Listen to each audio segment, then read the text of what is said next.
नमस्कार दोस्तों, आपका हमारे चैनल पर स्वागत है। आज हम बात करेंगे एक बेहद रोचक विषय जीवन रेखा के बारे में। यह विषय हमें सोचने पर मजबूर करता है कि आखिर हमारा जीवन किस दिशा में जा रहा है और इसे किस प्रकार बेहतर बनाया जा सकता है। जीवन रेखा केवल ज्योतिष शास्त्र में वर्णित हथेली पर बनी रेखा नहीं है। यह हमारे जीवन के सफर का प्रतीक है, जो हमारी इच्छाओं, प्रयासों और अनुभवों को दर्शाती है।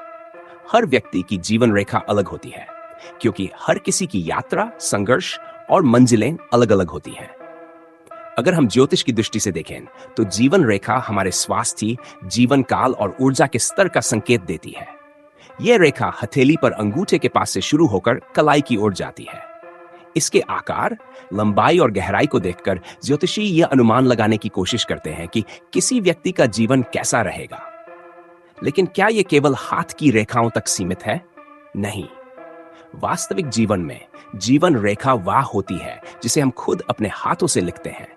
यह हमारे द्वारा लिए गए निर्णय, हमारे लक्ष्य और हमारी मेहनत का परिणाम होती है। जीवन रेखा को समझने का सही तरीका यह है कि हम इसे एक यात्रा माने। यह यात्रा कभी सरल नहीं होती। इसमें उतार चढ़ाव, कठिनाइयां और अनगिनत मोड़ आते हैं। लेकिन हर मोड़ हमें कुछ नया सिखाता है। जो लोग अपने अनुभवों से सीखते हैं और कठिनाइयों का डटकर सामना करते हैं, वे अपनी जीवन रेखा को चमकदार बना पाते हैं। हमारे जीवन की रेखा को प्रभावशाली बनाने के लिए कुछ चीजें बेहद जरूरी हैं। सबसे पहले हमें अपने जीवन के उद्देश्य को स्पष्ट करना चाहिए।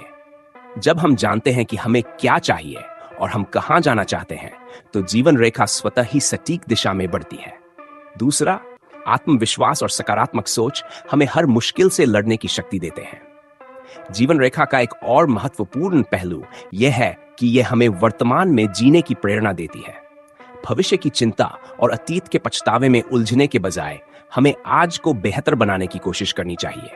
यही हमारी जीवन रेखा को न केवल लंबा बल्कि खुशहाल भी बनाता है। अंत में यह समझना जरूरी है कि हमारी जीवन रेखा सिर्फ भाग्य पर निर्भर नहीं करती। मेहनत, सही दिशा और सच्चे प्रयास ही इसे सुंदर बनाते हैं। तो दोस्तों, अपनी जीवन रेखा को खुद लिखें और इसे ऐसा बनाएं जिस पर आपको गर्व हो। आपके विचार और अनुभव हमें कमेंट में जरूर बताएं। धन्यवाद।